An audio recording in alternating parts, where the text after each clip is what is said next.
Welcome back to Bobblehead Homestead. My name is Jeff. Yeah, this is like day 4 or 5 of putting a fraternity boys flock together, 22 roosters. It is afternoon water time, 100 degrees today. Luckily, we got some clouds and a little bit of a breeze at this time of the day. So this is the time of day I like to refill, give everybody fresh, cool water. So I just did that. And now I'm going to release the boys flock. I've been letting them out earlier a little bit each day. And then today will be, you know, if they're good and nobody's flying out, then I'll start letting them out in the morning with everybody else. Or ultimately, I'd like to just leave the coop door open so they can get in and out in the morning on their own. Because the fence is supposed to, yeah. The coop is chicken wire and it keeps chickens in. It doesn't keep other stuff out. So anyway, yeah, let me go grab the scratch. What am I going to do right now? I should be walking and talking. We'll see how far this microphone goes. I am feeding them mostly scratch with some pellets mixed in.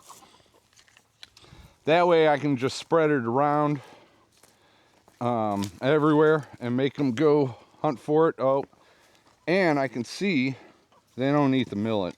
They love the corn, and the corn is not great for them this time of the year. But boys have different dietary needs than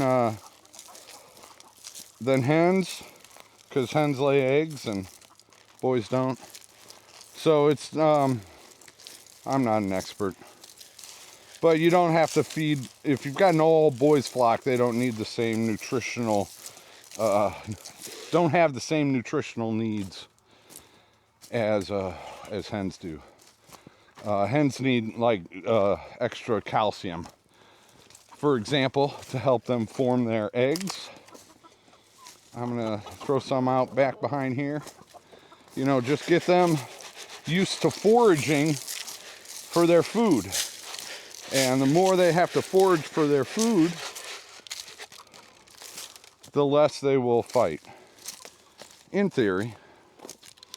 So I put out a ton yesterday, and there's still a lot of it on the ground.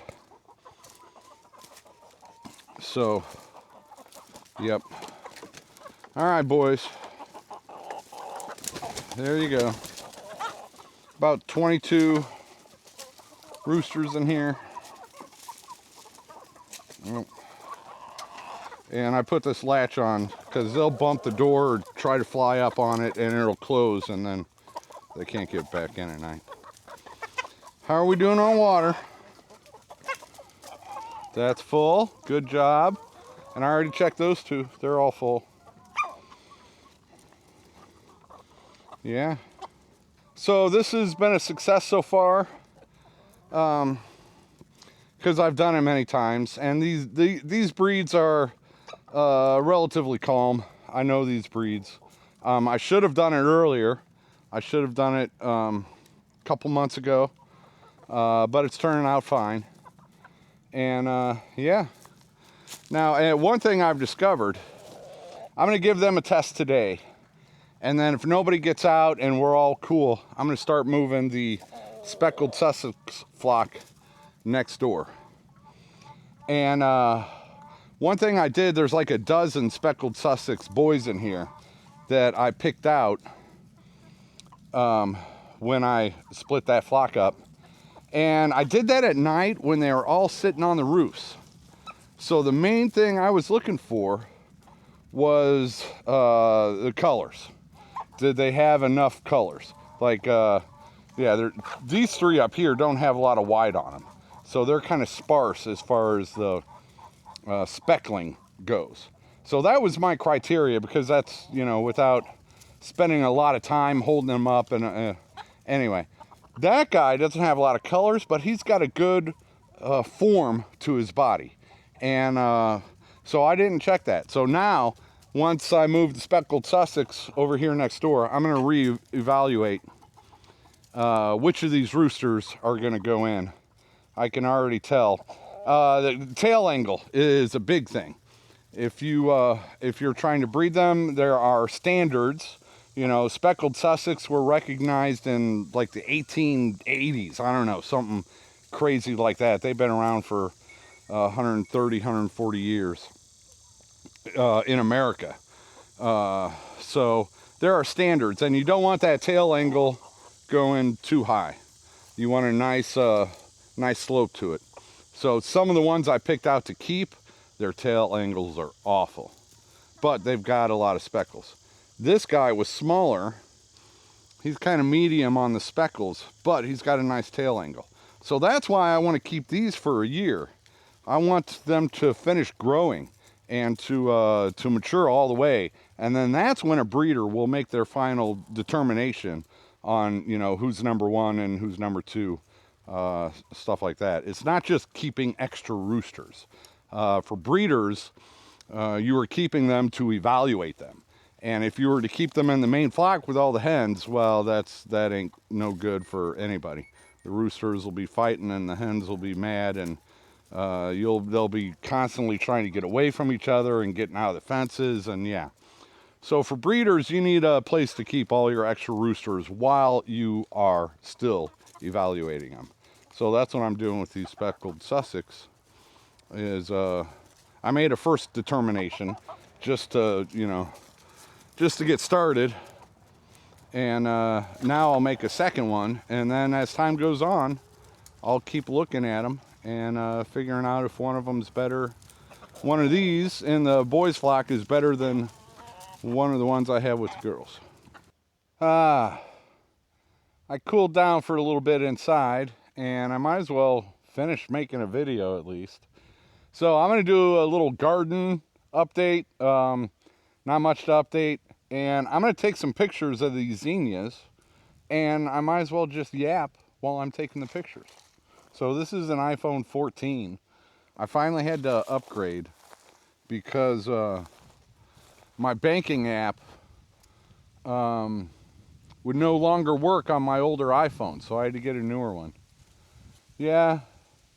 They're getting dried out. I have not, since I planted these, I watered them once. I think I watered them in. I don't even know if I did that.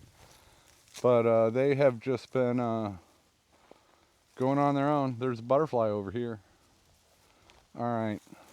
Let me see if I can get the best ones. Yeah, a lot of these are already drying out. So you will, take the photo.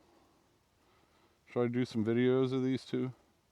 You'll probably saw these in the opening of the video. Oh, hi butterfly. There we go. We got a nice butterfly. Yeah. Hackberry Emperor. I know a few of my butterflies.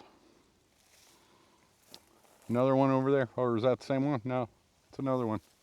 Cool, cool, cool. This is a nice red one. I'll get you. Oh, yeah.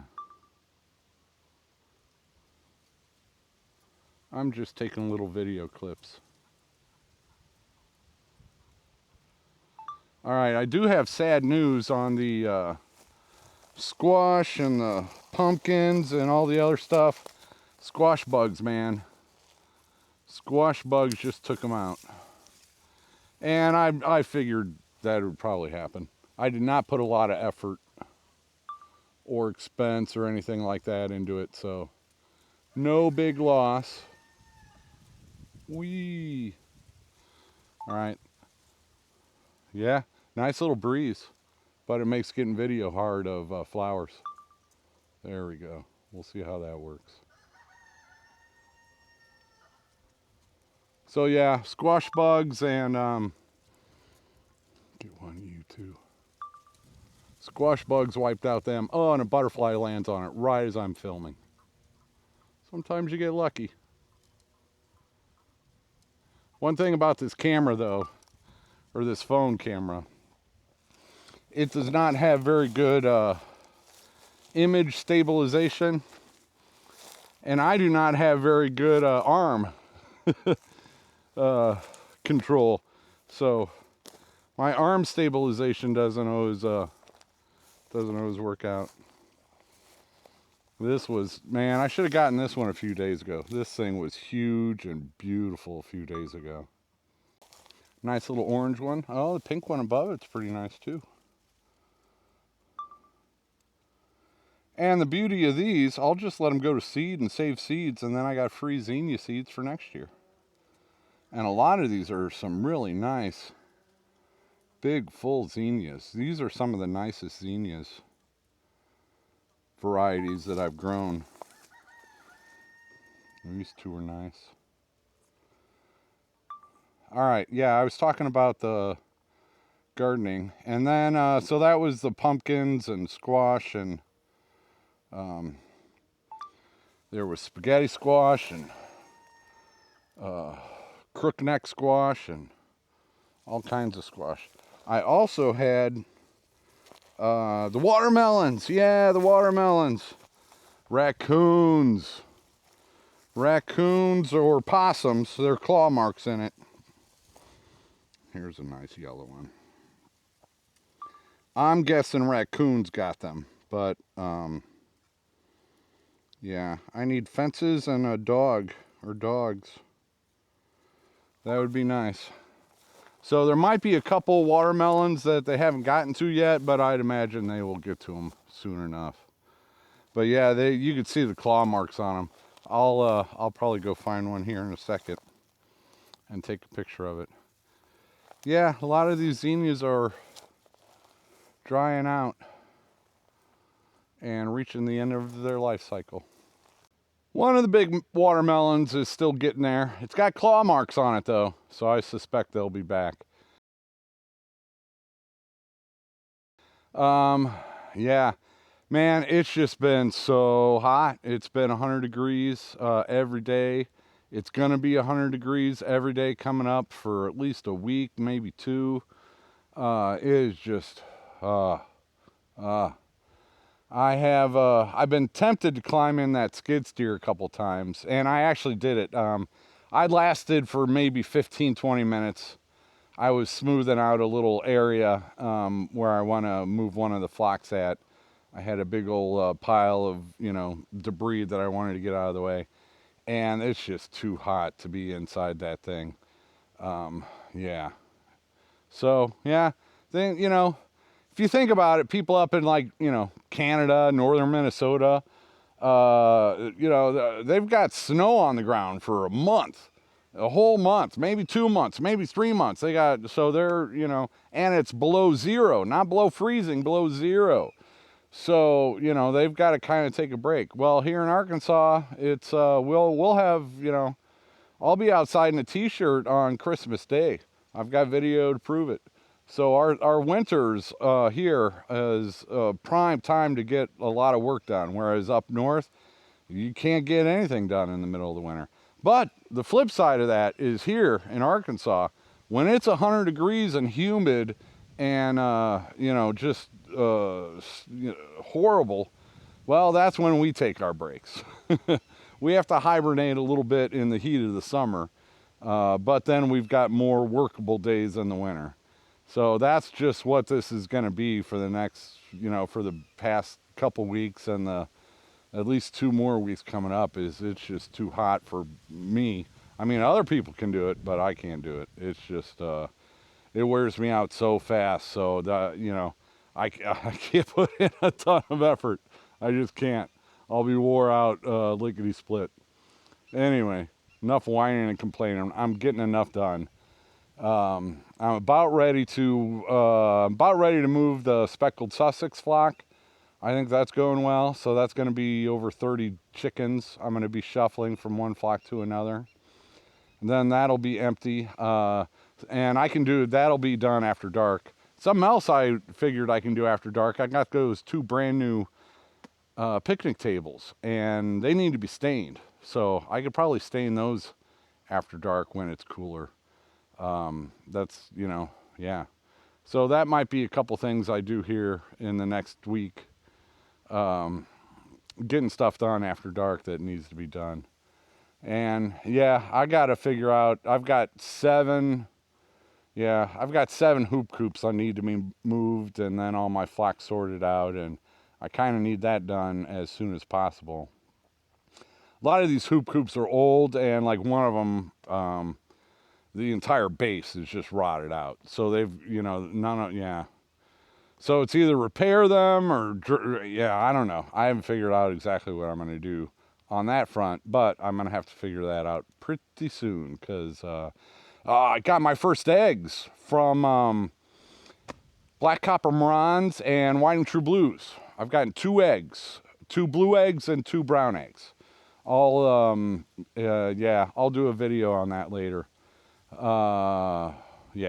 But so I'm starting to get eggs from these that I got this spring, and that means, won't be long till I can start hatching those eggs and selling baby chicks, or selling the hatching eggs and not even hatch them. It'll give me options. So, I need to be ready for that. One thing is, for breeding purposes, you want, if you want to know who the mother and father is, that mother and father need to be together for 30 days before you're going to be certain that he's the father. You'll know who the mother is. Well, anyway, you get what I'm saying. So you can, if you take a hen is with this rooster, and you overheated. My camera overheated and shut off. This is the first time that's happened. This is a DJI Action 4, and this is the first time it's overheated and shut off. I used to use GoPro, and that used to overheat and shut off all the time. So I was standing out there in the sun, and it was over 100 degrees. But it gave me time to go inside and show you my eggs. So I'm holding the camera phone with one hand. But those are 2 black copper Marans eggs and 2 white and true blue eggs. These came from Murray McMurray Hatchery. So kind of nice. I mean, these Marans are, they got some nice dark speckles on them. So that's great. I mean, Marans are known for the darkest brown eggs, but not all Marans are going to lay dark brown eggs. So that's a whole story. And what was I talking about when the camera? Oh yeah, hens. So if you've got a hen in with a rooster, and you don't want that rooster to be the father of the chicks that you hatch, you move her in with the rooster you do want, but then you got to wait a month. You got to wait a month before you can start hatching their eggs and know for sure that that new rooster is going to be the father. So that's why, I need to get, because I'm going to have to, after I get everybody shuffled and into the right flocks, I've still got to wait a month after that then, that I can start hatching eggs or offering hatching eggs. So, clock is kind of ticking on me to do this. And I'm not super motivated right now because of the heat, but I'll figure something out. Anyway, black copper Marans, nice speckled. They're not as dark as you'll find from like good breeders, and but they're going to be good enough. See, I'm going to put these hens in with a white and true blue rooster. So these hens their kids will lay a light green with a chance of speckles. Yeah, Easter eggers with a chance of green speckles. Okay, my arm is getting tired holding this phone up on, it's propped against the other camera so I can hold it halfway still. Yeah, it's too hot. Your brain just doesn't function when it's this hot. So thanks for watching. Thanks for everything. Take it easy.